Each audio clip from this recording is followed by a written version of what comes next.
Sa pagdiriwang ng ika-79th anniversary ng Pangasinan Provincial Hospital, pinasinayanan ng itatayong Isolation Building 2. Ito'y ginanap sa ribbon cutting ceremony noong September 25 sa Barangay Bulinget, San Carlos City na pinangunahan ni Governor Ramon V. Gico III at Vice Governor Mark Ronald Lambino. Ang itatayong gusali ay parte ng isinasagawang modernisasyon ng 14 na provincial hospital sa Pangasinan.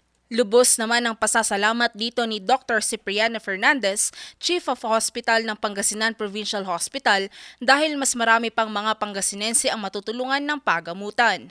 Maliban dito, binasbasan din ang mga bagong medical equipments ng pagamutan gaya ng 120 slice computed tomography scan machine, portable x-ray, 6 na ultrasound machines, Toyota Hilux FX at pharmacy room.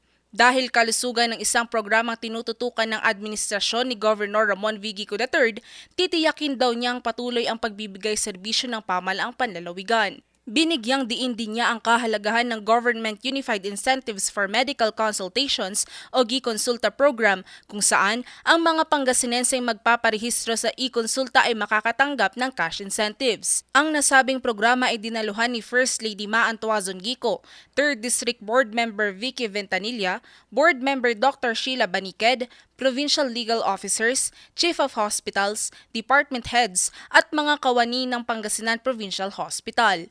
Valerie Dismaya para sa Luzon Headlines.